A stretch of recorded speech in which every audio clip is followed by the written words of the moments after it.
Hello everyone, Sleepy and I are back to give you a little bit of an update on what's been going on. Try out a new variety this year. I know it's been a while. I promise I'll try my best to get you caught up and explain what's been going down. See you in a second.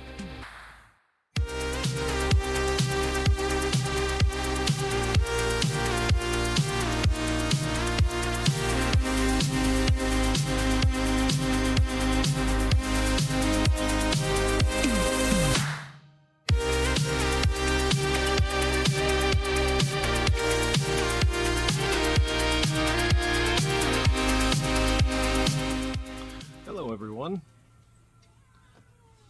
I got my little boy here. He's whining because I'm holding him. I just wanted to make sure everyone knew that we were all doing okay, including him, even though, hush, I think I'm stressing him out a little bit. He wants to be inside. He wants to eat something, I'm sure. Okay, fine. I'll put you down. I love you, though. Okay? Okay, I'm going to put you down. Make sure you whine again. Like that. Okay. All right, you're down. I love him. And believe it or not, I think he loves me. So, it's been... 2025 has been a long year. It's, I'm not going to spend a whole lot of time talking about a whole lot of really personal things. Let's just put it this way, it's been kind of a rough one. I think a lot of people have been in that boat, so I'm not going to waste your time complaining, but I will say that my garden this year has been much like it has been the past couple. Right down here, I can't bend like that. There we go. You can see it. It's not super full, not as full as I feel like it should be. I'm going to go down there and I'm going to show you why. Because finally this year, I had that epiphany moment where I figured out what it was. And this time I'm about 100%, I'm going to take that back a little. This time I'm about 90% certain I know what the problem is. And I'm going to take steps once the weather cools off a little bit to try and fix it. And hopefully next year have a little bit better luck. So the good news is the fix for it should be inexpensive. The bad news is it's going to be rather labor intensive, and that's all right. We're gonna get it squared away. But we are back nonetheless to try a new pepper that I have not had the chance to grow. It's one that I've known about for a long time. It's one that is very commonly used in lots of different hot sauces. I believe that Cholula is one that specifically names it on the bottle. Don't hold me to that. They may have recently changed the bottle to just say chilies, but we are referring to the chiles de arbol. We're going to take a look at the plant. We're going to actually take a look at the plant again. It's been so long since I've been able to say that because my plants just haven't looked very good. But we're going to take a look at the plant, and I'll be back with a little more information about it in just a moment. I'm excited. For the first time in so long, I'm actually able to show you the plants themselves. They are a little taller than the tomato cages that they're hanging out in. I'd probably put them close to 3 feet tall, and as you see here in the middle, they have been very prolific. I'm letting most of these just dry on the plant so I can string them up and use them throughout the year. It's a little too humid here to string them up without them being on the plant. A couple of them, I'll give you an example here, will not turn out good, but for the most part they're okay. Like this one right here is on its way out. It's doing okay. Most of these others are shriveling up nicely, and as you can see, the plant is a little bit thirsty today. We've had a very dry couple of weeks, but it'll bounce back. So a couple feet tall, super prolific, obviously a variant of the cayenne. You can see the very annuum style that it has. Healthy, and it's growing in these 8-year-old planters that the soil hasn't really been doctored very well. It's old. It's probably holds a little too much water in the bottom, even though it has a drainage thing. And yet they're still this prolific. So super strong variety, and so far I'm quite happy with it. All right, so the chiles de árbol. What is it? De árbol means of trees. So the literal translation is chili of the trees, or a tree chili. Probably getting its name from the fact that they can grow a few feet tall, and the stem lignifies quite a bit and looks very woody, like a stick. So it kind of looks like a big tall tree. And unfortunately, because as you saw, mine were a little bit on the unwatered side, it's gonna look a little droopy today. But they're very healthy plants, super prolific. The heat level on these, they're supposed to be very potent, but at the same time, very potent for this type of chili is somewhere between 15 and 30,000. So, close to a cayenne, something like that. Because I've seen cayennes rated up to about 50,000 before. Either way, I'm not terribly scared of this because it is a capsicum. It's not the goat's weed, although I have goat's weeds growing right next to it. They didn't start putting out flowers until well after these did, so I'm going to have about 99% chance that every one of the red ones here are going to be pure. So I'll probably save the seeds from them and maybe try growing them again, depending on how this tastes. I have a feeling, much like its cousins, it's going to taste like a cayenne, which is fine. There's nothing wrong with that. A cayenne is a staple, and this is a staple in Mexican cuisine. Lots of hot sauces used it. I mentioned that the local restaurants that you find will often use these in their fresh salsas that they make. They'll mix several of these with onions, tomato, or tomatillo, or both, and heavily roasted stuff to get a really nice flavor and good heat, because fresh ones are apparently pretty good when it comes to the heat rating of the more prolific cayenne type varieties. So we are going to give it a try. So I have a bunch that I said I was drying on the vine. There we go, sort of focus on this, see how shriveled they are. These are not going to be the ones that I'd want to try. And I've got, I just picked a small handful of those off. It's my strong hand. But obviously we don't want to try those. We want to try one that's got some firmness to it. It's going to have a little crispness. We don't want to eat the whole thing because I'm a wimp now. I'm not as pepper strong as I used to be, so a fresh one is probably going to have more of a punch than it did 5 years ago. That being said, I'm gonna bite about half of it. And to tell you how much of a wimp I am, I've actually come prepared even for something in the 15 to 30,000 range. So let's give it a try and see what we're working with.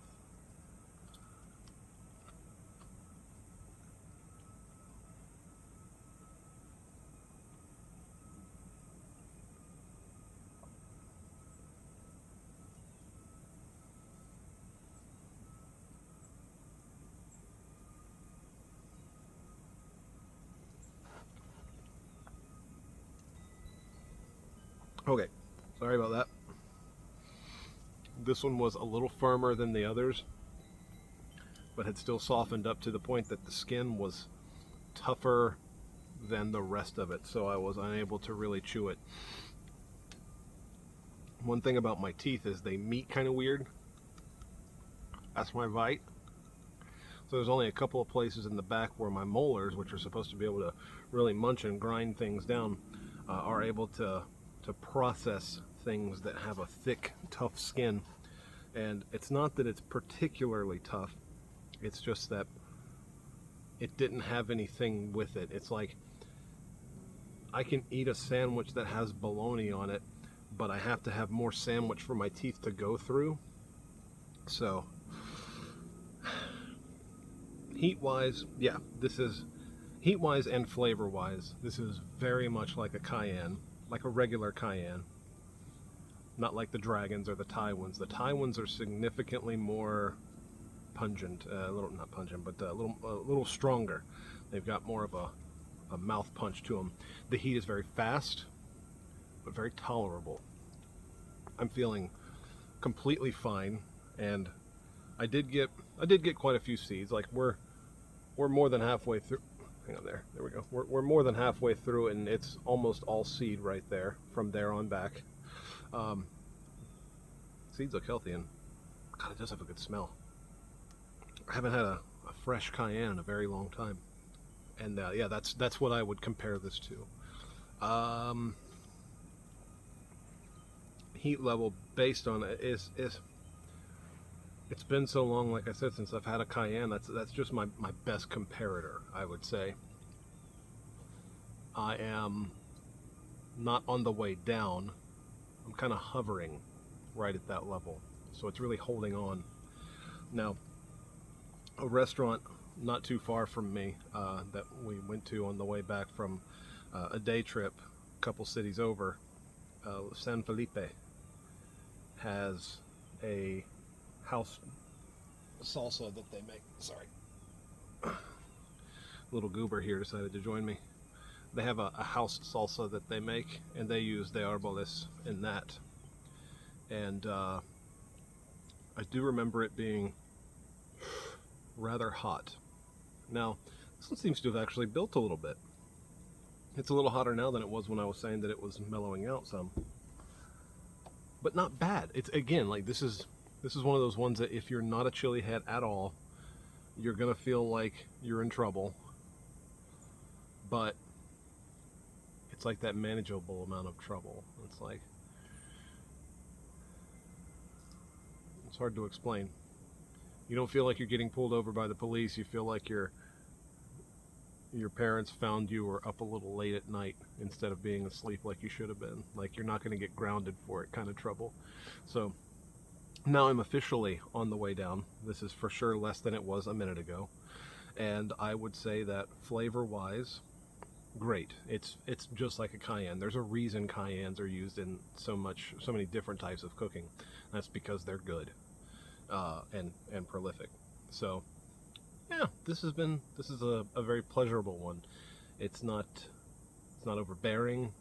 The flavors, okay, so flavor's good. The heat has a good linger, a good build up. It's very fast. It doesn't like lull you into that sense of security and then blow the back of your head off. I would say heat-wise, this is about a 5, something like that. Flavor-wise, it's great. I can't. Flavor is so subjective, though. I don't want to say it's a 10 out of 10, but I can see why it's very commonly used. It's a good staple to have.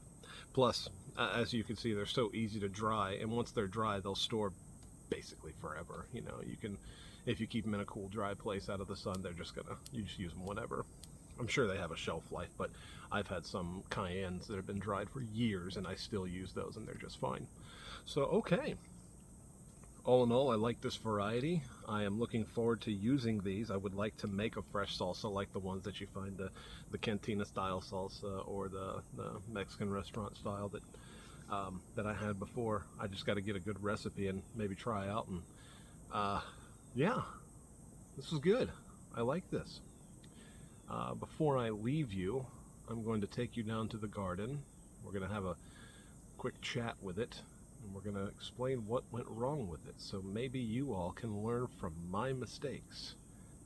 And I did make a very big mistake. So let's check it out. So, this is the garden this year.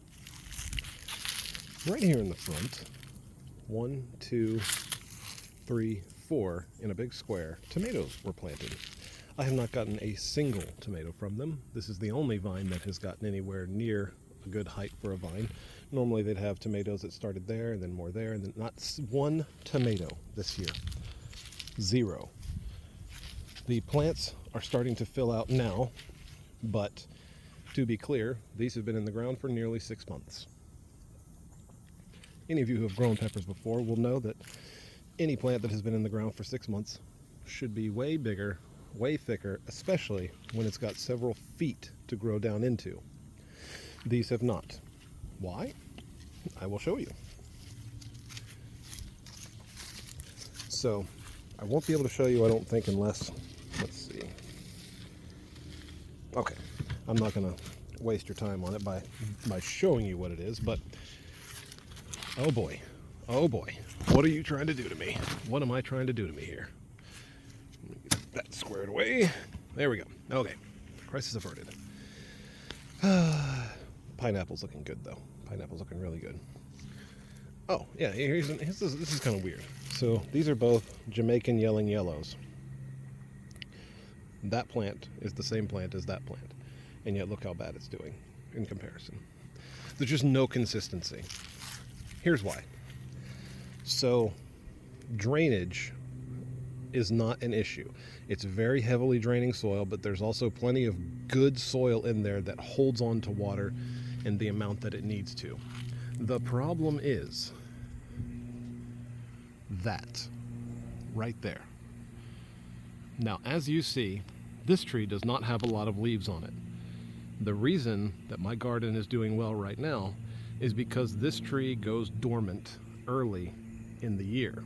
Instead of waiting until winter, it's usually about October. Well, mid-September. All the leaves are gone by mid-September. This is a cherry blossom.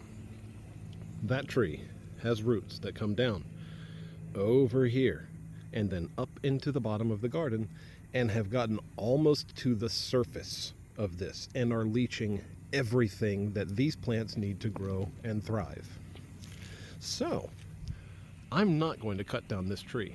This tree is beautiful when it blooms. It's a white cherry blossom, and it looks like snow in the yard when the blooms start to fall off. So what I'm going to do, I'm going to dig all this dirt out. I'm going to put a layer of plastic across the bottom. I'm going to put potentially some drainage here. I may use corrugated perforated tubing in there, and then I'm going to put the dirt back in. I may reconstitute it. I may not, because really it's fine. I just need to fertilize more next year. But I am fairly certain, with 2 years of seeing the same thing happen, where the garden does basically nothing, and then as soon as that tree starts to lose all its leaves, these start to bush out and start to do better. When the tree's no longer eating their food, they can grow. That is our problem. And so, with that, I obviously have a little bit of work ahead of me here. I've got plenty of digging to do. I'm gonna probably employ the use of a couple people if I'm able to, but hopefully this time next year I'll have plants that are where they should be. Because if you remember back, or if you look back at older videos, when I was growing in 5-gallon buckets, I had poblanos that were as tall as I am. I had cayennes that were taller than me. I have a gray kitty eating grass right now. Sleepy, what are you doing? Goofball. But I'm going to go ahead and say that that is my problem. There's an easy solution, so we're going to hopefully be able to get this back to normal and next year have a little bit better of a garden going. I guess we'll see. Anyway, that's my update for you. Well, I would say that about wraps it up for her. I have a couple varieties down there that you saw that are new. I'm probably gonna try and get at least one more of these videos up this year. It's not that my interest in the channel is gone, it's just that my interest in other things has sort of taken off. So this is not a channel that I'm trying to like heavily monetize or anything like that, but it's just something that I did out of enjoyment, and I do still continue to enjoy this. I just don't do it as much. So with that, hopefully I'll be seeing you again this year, and if not, hopefully the rest of your season goes well and into the winter, and your harvests are plentiful, bountiful, and we'll see you in the next one. Take care.